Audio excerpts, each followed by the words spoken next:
డబ్బులు తీసుకొని ఇస్తే ఫ్రీగా ఇచ్చిన దేశం మన దేశం. అంతేకాదు ఆ రోజు పన్నులు లేవని చెప్పి చాలా మందికి మరి ఆ రోజు నుంచి ఉచితంగా బియ్యం ఇస్తున్నాడు. ఇంకా మొదలుపెట్టాడు. ఫ్రీగా బియ్యం ఇచ్చేటువంటి స్కీము మోడీ బియ్యము ఆ రోజు అంటే ఆల్మోస్ట్ 3 ఏళ్ల పైన అయిపోయింది. 3-4 ఏళ్ల నుంచి ఆ బియ్యం ఇంకా ఇస్తున్నాడు. మనం చెప్పాడు ఇంక వచ్చే 5 సంవత్సరాలు కూడా ఇస్తానని చెప్పాడు ఫ్రీ బియ్యం. మీ అందరినీ కోరుతా ఉన్నాను, గత ఎన్నికల్లో కూడా మరి ఎమ్మెల్యేగా ఓడిపోయినప్పటికీ కూడా ఎంపీగా అంబర్పేట ప్రజలు, అదేవిధంగా మిగతా సికింద్రాబాద్ సంబంధించినటువంటి ఖైరతాబాదు, నాంపల్లి, జూబ్లీ హిల్స్, సికింద్రాబాద్, సనత్ నగర్, మషీరాబాద్ అందరూ కలిసి ఆ రోజు నన్ను ఆశీర్వదించడం జరిగింది. మీ ఆశీర్వాదాలతోటే ఈరోజు కేంద్రంలో నరేంద్ర మోడీ గారితో పనిచేసేటువంటి అవకాశము, ఈ దేశానికి సేవ చేసేటువంటి అవకాశం వచ్చింది.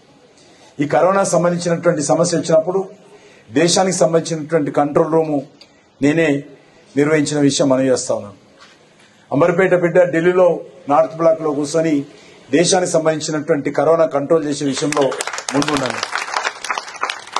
అదేవిధంగా జమ్మూ కాశ్మీర్ లో కూడా ఆర్టికల్ 370 తొలగించి మరి అక్కడ తీవ్రవాదులను పూర్తిగా తుదముట్టించినటువంటి చరిత్ర మరి ఆ రోజు నేను ఉన్నప్పుడే జరగడం జరిగింది.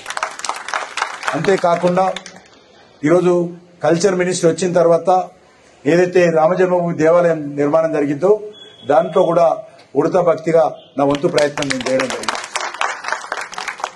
కాబట్టి మన Secunderabad railway station, Nampally railway station, Kacheguda railway station కేంద్ర ప్రభుత్వ పరిధిలో అత్యంత అద్భుతంగా తీసుకెళ్తున్నాను.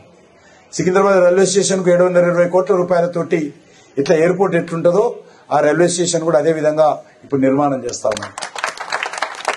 అంతేకాకుండా నాంపల్లి రైల్వే స్టేషన్ అదేవిధంగా డెవలప్ చేశాం. వందే భారత్ ట్రైన్లు 4 ట్రైన్లు హైదరాబాద్ నుంచి తిరుపతికి, హైదరాబాద్ నుంచి విశాఖపట్నం, హైదరాబాద్ నుంచి బెంగళూరుకు 4 ట్రైన్లు వేయించాను. అదేవిధంగా హైదరాబాద్ చుట్టూ రింగ్ రోడ్ ఏదైతున్నదో దాని బయట ఇంకో రీజనల్ రింగ్ రోడ్డు RR అనే రీజనల్ రింగ్ రోడ్డు కూడా 26,000 కోట్ల రూపాయలు శాంక్షన్ చేయించి ఆ రోడ్డు వేస్తున్నాం.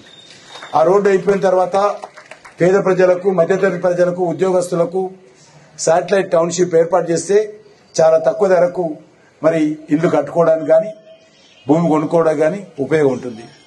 పేద ప్రజలను దృష్టి పెట్టుకుని రీజనల్ రింగ్ రోడ్ వేస్తే హైదరాబాద్ లో ఇల్లు లేనటువంటి వాళ్ళందరూ కూడా అక్కడ ఇల్లు కట్టుకోవడానికి అవకాశం ఉంటుందనే దృక్పథంతో 26,000 కోట్ల రూపాయలతో ఆ రీజనల్ రింగ్ రోడ్ నిర్మాణం చేస్తుంది.